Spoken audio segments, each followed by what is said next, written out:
Good morning friends, स्वागत आहे तुमचं आजच्या प्री मार्केट रिपोर्टमध्ये.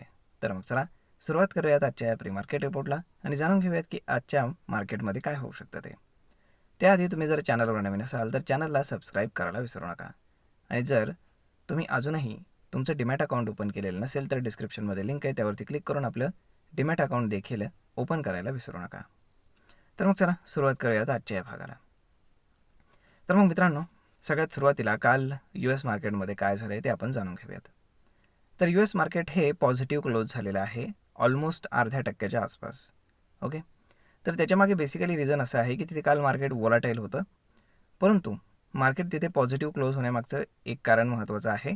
ते म्हणजे तिथले जे USचे सेक्रेटरी आहेत तर त्यांनी सांगितलं की चायना आणि US यांच्यामध्ये जी ट्रेड डील चालू आहे तर ती पॉझिटिव्ह नोटवरती आहे आणि आजसुद्धा ती चालू राहणार आहे. म्हणजे साधारण आज उद्यापर्यंत त्याचा निकाल येईल की नक्की काय होतं ते. परंतु ती गोष्ट मार्केटनं पॉझिटिव्हली घेतली आणि त्यामुळे मार्केटमध्ये पुन्हा एकदा बुलिशनेस आलेला आहे. आता जर आपण आपल्याकडलं मार्केट पाहिलं तर काल मार्केट 100 पॉईंट गॅपअप ओपन झालं होतं, परंतु मार्केट ऑलमोस्ट फ्लॅट क्लोज झालेलं आहे. म्हणजेच काय, मार्केट एका रेंजमध्ये आहे. मार्केट कुठेही जाण्याचा प्रयत्न करत नाही आहे. हळूहळू मार्केट वरच जाण्याचा प्रयत्न करत आहे, हे लक्षात असू द्या. परंतु मार्केटमध्ये एवढी स्ट्रेंथ नाही आहे की इमिजिएट मुवमेंट करून मार्केट वर जाईल.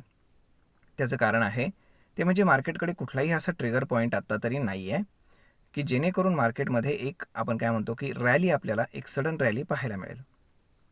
शिवाय उद्या निफ्टीची एक्सपायरी आहे, त्यामुळे जर ओपन इंटरेस्ट पाहिला तर खूप ह्यूज ओपन इंटरेस्ट आणि कॉल रायटिंग आणि पुट रायटिंग दोन्ही झाले. म्हणजेच काय, मार्केटला कुठेच जाऊ देणार नाहीत, परंतु स्टॉक स्पेसिफिक ॲक्शन मात्र मार्केटमध्ये चालू राहील, हे लक्षात असू द्या.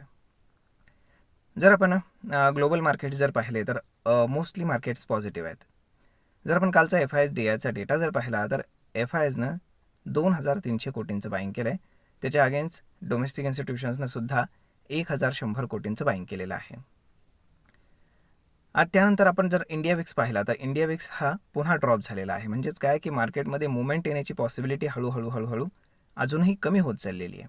ओके, जोपर्यंत विक्स वाढत नाही तोपर्यंत आपल्याला मोठ्या मोठ्या कॅन्डल्स डेली टाईम फ्रेमवरती पाहायला मिळणार नाहीत. म्हणजेच काय की ऑप्शन रायटर्स सध्या डॉमिनेट करतील. आणि जर आपण ओपन इंटरेस्ट जर पाहिला तर डाऊन साईडला 25,000ला खूप जास्त पुट रायटिंग झाले. म्हणजेच मार्केट 25,000च्या खाली इझिली जाऊ देणार नाहीत. आणि जर आपण वरती पाहिलं तर 25,200ला खूप जास्त कॉल रायटिंग झालेलं आहे.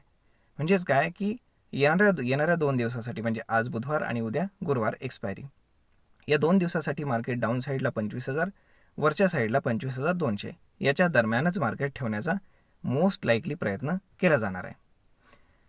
त्यानंतर जे कन्झर्वेटिव्ह ट्रेडर्स आहेत तर ते 25,500 आणि त्याच्या वरचे कॉल ऑप्शन्स त्यांनी सेल केलेले आहेत की ज्याच्यामध्ये 2-3 दिवसांपूर्वी फार चांगले प्रीमियम्स होते आणि त्याच्यामध्ये फार चांगले पैसे देखील बनलेले आहेत. त्यानंतर डाऊन साईडला 24,500 आणि त्याच्या खालचे जे काही पुट ऑप्शन्स होते तर ते अशा लोकांनी, जे काही मोठे HNIs वगैरे आहेत, त्यांनी सेल केलेले आपल्याला पाहायला मिळतात. जर आपण प्रोप्रायटरी ट्रेडर्सचा जर डेटा पाहिला तर त्याच्यामध्ये असं दिसतं की ते लोकसुद्धा आता थोडे आपण काय म्हणतो की ते बेरिश स्टँड्स घ्यायला सुरुवात करत आहेत. आणि FIs ऑलरेडी मार्केटवरती शॉर्ट आहेत आणि म्हणून तर ते मार्केट इझिली वरती जाऊ देत नाही आहेत. ऑलमोस्ट 80% ते शॉर्ट आहेत. हां, त्यांच्या शॉर्ट पोझिशन्स अजून जास्त होत्या, परंतु त्यांनी त्या थोड्या कमी केलेल्या आहेत आणि ते 80%वरती आलेले आहेत. परंतु जे रिटेल आहेत तर ते मार्केटमध्ये बुलिश आहेत. आता आजचा दिवस कसा राहू शकतो तर त्याच्यासाठी एक न्यूज आहे. आता ती मार्केट कशी घेतं त्याच्यावर फार डिपेंड आहे. त्याचं कारण असं की 2 गोष्टी झाल्यात. मार्केटमध्ये जो SIPचा आपण काय म्हणतो, म्युच्युअल फंडमध्ये SIPचा जो इन्फ्लो येत असतो तर त्याच्या संदर्भातला काल एक डेटा जो आहे तर तो पब्लिश करण्यात आलेला आहे आफ्टर मार्केट. म्हणजेच त्याचा इम्पॅक्ट आज आपल्याला मार्केटमध्ये पाहायला मिळेल.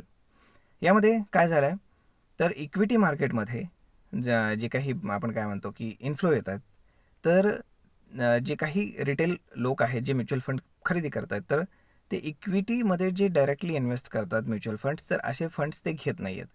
किंवा मग ते घेत आहेत कुठले, म्हणजे जिथे खूप जास्त वाढ झालेली आहे ते कुठले आहेत, एक तर डेट फंड्स आहेत किंवा दुसरी गोष्ट म्हणजे आर्बिट्राज करणारे जे फंड्स आहेत, तर त्याच्यामध्ये जास्त इन्व्हेस्टमेंट हे रिटेल पीपल्स करतायत. ओके, आणि जे मोठे आपण काय म्हणतो की जे जास्ती पहिल्यांदा इक्विटी मार्केटमध्ये करत होते तर त्यांनी आता बऱ्यापैकी ते इक्विटी मार्केटमधलं प्रपोर्शन कमी केलेलं आहे. म्हणजेच काय, एका बाजूनं पाहिलं तर ही मार्केटसाठी गोष्ट निगेटिव्हसुद्धा आहे आणि पॉझिटिव्हसुद्धा आहे. पॉझिटिव्ह अशासाठी की जो इन्फ्लो आहे तो इन टर्म्स ऑफ नंबर तो वाढलेला आहे. आणि दुसरी गोष्ट म्हणजे जे म्युच्युअल फंड आहे तर ते मोर दॅन 2 लाख करोडच्या कॅशवरती बसलेले आहेत, असाही त्यामध्ये डेटा होता. म्हणजेच काय की म्युच्युअल फंडवाले उलट वाट पाहत आहेत की मार्केट खाली येण्याची, जेणेकरून ते परचेस करू शकतील. ओके, त्यामुळे आता हा जो डेटा आहे हा पॉझिटिव्हसुद्धा आहे, निगेटिव्हसुद्धा आहे. आता मार्केट ह्याला कसं घेतं ते पाहणं जास्त गरजेचं आहे. त्यानंतर आता जर आपण गिफ्ट निफ्टी पाहिलं तर गिफ्ट निफ्टी इंडिकेट करत आहे की मार्केट साधारण एक 20 ते 30 पॉईंट गॅपअप ओपन होईल, म्हणजे ऑलमोस्ट फ्लॅट. म्हणजे मोस्ट लाईकली मार्केटमध्ये मार्केट सुरू झाल्यानंतरच कळेल की काही डिरेक्शन घेणार आहे मार्केट की पुन्हा साईडवेज जाणार आहे. जर फर्स्ट हाफमध्ये जर मार्केट साईडवेज गेलं ऑलमोस्ट 10 वाजेच्या आसपासपर्यंत, तर दिवसभर मार्केटमध्ये कुठलाही ट्रेंड येण्याची पॉसिबिलिटी बिलकुल नाही आहे. आणि उद्या तर आपल्याला माहितीच आहे, उद्या एक्सपायरी आहे, त्यामुळे उद्या तर पॉसिबिलिटी अजून कमी होऊन जाईल, कारण विक्स ड्रॉप झालेला आहे. त्यामुळे जे लोक ऑप्शन बाईंग करतात की 2चा ऑप्शन 20 रुपये होतो, 20चा 200 होतो, तर ते होण्यासाठी तुमचा जो इंडिया विक्स आहे ना, तर तो खूप हायर लेवलला लागतो, तर ते होत असतं. परंतु इंडिया विक्स रोज आता ड्रॉप होतोय, त्यामुळे ती पॉसिबिलिटी नाही आहे हे लक्षात घ्या. आणि ऑप्शन रायटर्स सध्या डॉमिनेट करत आहेत. तर मग stock specific action range bound मार्केटमध्ये चालू आहे. जसं आपण काल पाहिलं की आय टीमध्ये आपल्याला एक चांगल्यापैकी बाईंग पाहायला मिळालं, परंतु आज पाहणं जास्त गरजेचं आहे की तिथे फॉलोअप बाईंग येणार का, की ज्याची पॉसिबिलिटी मला थोडीशी कमी वाटते. ओके, म्हणजे आज दुसरं एखादा सेक्टर येईल की जे लीड करेल आणि आय टी थोडंसं ड्रॉप करेल. तर पाहूयात काय होतं ते पूर्ण दिवसभरामध्ये. होप सो तुम्हाला ही माहिती, हा व्हिडिओ नक्कीच ट्रेड आणि इन्व्हेस्टमेंट करण्यासाठी उपयोगी पडत असेल. जर हा व्हिडिओ तुम्हाला आवडला असेल तर आपल्या जवळच्या मित्रमंडळींसोबत देखील हा व्हिडिओ तुम्ही शेअर करायला विसरू नका. धन्यवाद.